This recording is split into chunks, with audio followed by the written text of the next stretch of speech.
7 to go with 12 boards and 4 steals. Entertaining game there. Nikola Jokic averaging a triple-double this season. Will be the second consecutive year he did that. 3 straight triple-doubles entering Wednesday. I mean, that's what he averages. That's sort of the threshold, the expectation. Welcoming the Grizzlies in this one. Jokic, Christian Brown out in transition. The good kick ahead. Under 10 seconds left in the third. Nuggets up 9. Jokic knows where everybody is. Tim Hardaway Jr. That assist gives Jokic his triple-double, 4th consecutive. Ties the longest streak in the NBA this season with himself. Grizzlies trailing by 6. Ty Jerome, deep 3. 3-point game. Under 4 to go in the fourth. Grizzlies down 2. Taylor Hendricks to the rim. We're tied at 109, under 4 to go. Jokic, Murray, Jokic. Corner, Hardaway Jr., Cash. Nuggets up 3. A minute remaining. Nuggets leading by 1. Jokic, float game not on point. That's fine. Just gives him a chance to play volleyball himself. And then he puts it back in. Lead of 3. Under 30 to go. Scottie Pippen Jr. Kentavious Caldwell poked to tie. No. Grizzlies have to foul. Denver gets the win by 6. 26, 15, and 11 for Jokic. Stick around. You never know. We might get a guest join us. Katie, great job calling the game tonight. Thank you. You know, it's funny because we were talking about this game on our Altitude 92.5 radio show this morning, and Brett Kane said to me, you know, I wouldn't mind if this game got close just so that the Nuggets can go through another clutch game environment. Well, he got his wish. Yeah, he did. He did, because like the Cleveland game, this was kind of a yo-yo between 12, 14 points ahead, and then all of a sudden, 2, 4, or tied. And look, I don't think that they'll write home, necessarily write home about exactly how amazing they were in the clutch, but they won in the clutch, and they made enough plays in the clutch. And I don't know what that shot that KCP took, the 3-point shot, that what was. Yeah. But Transition 3. Yeah. This was like the clock's winding down. The defense isn't set. Yeah, it was like 12, 13 seconds. I did not understand that shot. Yes. However, it didn't that doesn't matter. What does matter is how the Nuggets were able to handle themselves in the final 5 minutes, being within 5 points, and they handled themselves just fine. Yeah, to me, this is just a dub.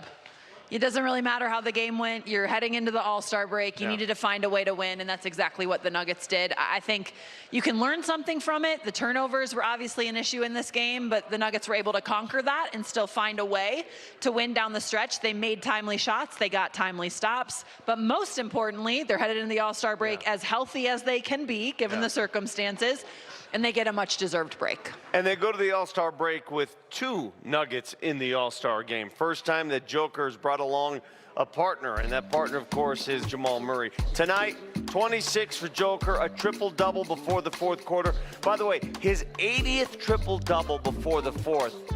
Wilt Chamberlain, for his career, had 79 triple-doubles. Consider that. Jamal Murray, 23, 6, and 7, so both producing when they need it. Let's start with Joker. Turnovers were an issue, but outside of that, he filled up the stat sheet as he normally does. Yeah, he filled up all the stats, including turnovers. Had a quad double. Almost had the quad. No doubt. Look, 17 shots to get 26 points, obviously super efficient. I thought a couple of things. One, Memphis brought some pretty fun doubles and triples and Fun is an interesting word choice. Yeah. Well, I like film. And I like creative stuff. And so they were pretty. They weren't static with how they brought doubles over to him. They showed him a lot of different looks, and they got a lot of turnovers out of him. Now, the flip side of that is they were also super small, except for Lawson Lovering. Anyway. 10-day contract. I watched him play in Colorado. Former Buff. Yeah, I watched him play in Colorado. I had no idea he was in the NBA. But generally speaking, they were small. He took advantage of that all night long. Do you have any comments? I do. I always have a comment on Nikola Jokic and what he's capable of doing and what he does night in and night out for this team. I just think they sent everyone all the time from every which way, and that was more difficult for him to figure out. He needs a break. He needs a break. His body needs some time off. The All-Star, and I know he's playing in the All-Star game, but like he will get some much-deserved rest, which I think will be huge for him and for his body and for this final stretch as we race to the playoffs on the other side of this. But since returning from injury, he just has continued to produce at a ridiculously high level. 24 points per game, 13 rebounds, 9 assists. He draws so much attention, and tonight he was drawing triple, quadruple teams. Yes. Yes, you saw the turnover number high because of that, but he still found a way to make shots and score when the Nuggets needed him to. You're so right, though, Katie, because in years past, we've seen them double Joker, but you always sort of predict where the double's coming from. Now teams are bringing doubles from everywhere, any which way. They're basically telling everyone else to prove it. Yeah. Like, just get the ball out of his hands, and if they mix it up enough, he can't necessarily predict it like he usually does, where we always say he's playing chess when everybody else is playing checkers. Keep an eye on that in the final 27 games. Jamal Murray, 7 of 18 in this game. Of course, you're going to see a lot of Jamal this weekend. 3-point contest on Saturday and then the All-Star game on Sunday. But when they needed that bucket, he's always got it. Yeah, and look at the stat line. I mean, there's 6 rebounds and 7 assists as well, and this is just what he's done all season long. You know, he's put 20-plus points on the board. He gives you the assist category and the rebounds as well. And tonight, this looks like vintage Jamal Murray to me. It looks like what he has been doing the entirety of the season, whether it's in the pick and roll, whether it's in Chicago action, whether it's in transition. He can do it all, and he put that on display again today. I thought, Vic, in the third quarter in particular, he really decided, I'm going to attack this two-man game, and I'm going to try and find ways to score. He was coming off Jokic screens, looking for a shot right away. The third quarter really felt like he took over from a production standpoint. And when you see him doing that, you can feel the electricity really in the building because of the energy that he brings, how he can get hot at any given time and like really get on a heater. So I think, to your point, he's been doing this all season long, and how fun for the Nuggets to be able to reap the benefits of that. We have Mini Rocky. I see Mini Rocky back there. Vic didn't listen to a word I just said. He was scanning the audience the entire time. No, I just saw a guy just walk up and leave. Yeah. The gall of that guy to just walk up and leave. You just wanted to hear us for a second. Mini Rocky's coming back. All right, we got a full crowd here. We're just getting started. It is Nuggets postgame live. When we come back, we will hear from Coach David Adelman as the Nuggets hold off the Grizz. A autographed Danilo Gallinari cap. Thank you. Okay. So I want to make this as easy as possible to give this away. That little girl Let me right go to there. the microphone. Yeah, that little young girl right All right, there. let me make it very easy. Young lady, and you can help her too. What language is Danilo Gallinari's native language? Italian. Yeah! Boom! That was easy. Molto bene! Great job. Molto bene. All right, the Nuggets hold off the Grizzlies tonight. You saw how that ended. It came close. It was a 3-point game, then a tie game, and then the Nuggets held firm. Let's go back downstairs. David Adelman addressing the media.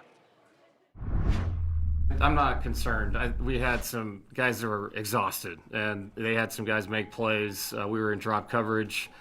I give them credit. When we were up in pick and roll, they had a lot of random people make threes. I was just counting it before I came in here. I believe it was 8 guys made a three. You know, it was like if we were up, they skipped it to the corner, and they had some guys step up. But my concern was the turnovers more than that. I mean, we had 15 for 22 to only 6 to their 4, which, leads to a lack of activity. And then on their end, we just didn't take care of it as a team. So those things will be addressed when they get back. The most important thing about tonight was we wanted to get a win going into the break. And that's what they did. The guys toughed it out. I say this all the time. I don't care who was playing for them or not playing for them. This is the NBA. They have a bunch of guys playing for contracts, guys in the last year of their deal. I knew they'd come out and play extremely hard. So the goal is to win. We did that. And I believe we're the 3 seed going to the break. David, way in the back. Now that you are at the break, and for someone like Jamal who's going to his first All-Star game, what do you hope he gets out of this weekend down in LA? Just the experience. I've gotten to do it as an assistant coach, very close this year for our staff to coach that thing. And I think it's just the experience being around the other guys. You know what I mean? You go, they have the glorified practice, but it's really you get to know these other people that you've competed against at a really high level in the playoffs and all those things. So I'll be interested to see what the format's like, but just for him to get the notoriety of what it is, and he deserves it. And he was another guy tonight that just toughed it out. He's been going through a lot with his body. But yeah, it's an honor to go and represent your team, represent the league, and I think now represent the world team. It's cool. I mean, the way that they're doing this, I hope it works out. I hope the guys are competitive. But it's just so deserved. And I'm just happy for him to go see the experience. I think Nikola's not as excited. But it's cool for two of our guys to go. It says a lot about what our season's been. And I really mean this. Those guys go and they represent these other players, what these players did for them during the first half of this season to get us to where we're at, to put us in a position to be part of the conversation. So, yeah, he's representing all of us when he goes there. David, obviously Nikola carries a massive offensive load for you guys, but he's up to 16 turnovers in the last 2 games. What do you chalk that up to? Yeah, I mean, they attacked him when he turned his back. Again, he's still coming back, man, off the injury. Conditioning. I ran him the whole first quarter just to kind of do something different with him. Sometimes you're trying to win a game and help somebody out because we're not practicing. That's a way to condition the guy. That being said, his turnovers were high, but he had 26, 15, and 11. Made some huge plays at the end, made his free throws when they mattered. I was proud of him. He fought through it as well. He needs a break. Both those guys do. And I'd say that the guy tonight that should be talked about is Christian Brown was amazing tonight. I played him almost 40 minutes. He guarded everybody, getting through pick and rolls, running the court. He makes us a transition team. It's him. He just runs so hard. He runs his lanes so well. So really proud of him. 14 points, 6 assists, 7 rebounds, plus 12. He was great. And then obviously Tim's timely shooting like he has done the whole year was very impactful as well. He makes such a great point about CB, and you could see it in his play. He's explosive again. He had that explosive dunk where he brought it back a little bit and threw it down. We haven't seen that in a while. I just think you're getting an opportunity to trust your body in a way that he hasn't quite yet. And that's literally just through experience. It's putting yourself in position. You see him cutting to the basket. He had a couple of those, getting out and running in transition. What David Adelman said right there, you can see it on the floor. The Nuggets are a transition team when Christian Brown is on the floor because of him. He pushes the pace, he looks to run, he's constantly moving around his teammates, and you can tell he's getting back to himself, Dubs. Yeah, 100%. I mean, he looks great. Ever since he's come back, I think we've just seen him kind of layer good performances one on top of each other. And with each layer, we've seen him add like something back to his game, right?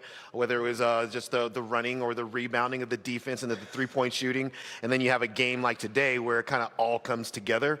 Listen, I think he was doing an interview with one of the shows on 92.5, and he talked about how the first time he came back, in particular, I think it was maybe he said it was the Boston game, and he jumped and then couldn't Derek second White jump jumped and he couldn't jump with him. Absolutely right. And so when you know that your body is just failing you in that way, now to know that his body it's healed and he's ready to roll, and we can see it. He's getting right back to the player he has always been. What happens if your body never was healed? Like yours? Yeah, exactly. Tim Hardaway Jr. I campaigned for him to be in the three-point contest earlier this season. Now, clearly, Jamal Murray's representing the Nuggets, but if it weren't Jamal Murray, why not THJ, the way he's hitting threes? I mean, he hit some key ones tonight. And they had to have it. Oh, yes, they did. You're playing against a team that is really kind of unabashed, shooting a lot of threes. And what you don't want is to get separated out a lot in that category. And in that first quarter, the Nuggets shot, I think they only took 2 3-point shots in the first quarter period. They were dominating the paint a lot. But Tim Hardaway gets them going in that second quarter. He continues to make a lot of jump shots. He's the kind of player, Katie, that especially after timeouts, we see them run a lot of plays for Tim Hardaway because he's just so reliable. He makes all the jump shots, but he was on fire again tonight. I do think it's interesting, though. It's really only after timeouts because otherwise you're operating within how the flow of the game is going. Mm-hmm. And watching him get his shots, one, he needs no time or no space to get them off. But two, he's just always ready to shoot the basketball, always. Like, it's one pass out from Nikola Jokic being double teamed. It's an extra pass from Murray coming off of the two-man game. Or it's, Tim Hardaway Jr. as the screener popping out. They find him. He's so crafty and so clever in the way in which he finds his looks, too. It's really fun to watch. All right, as we go to break, let's let the fans in the front row yell us on the way to break. Get loud. Yeah, there you go. Yeah, give it.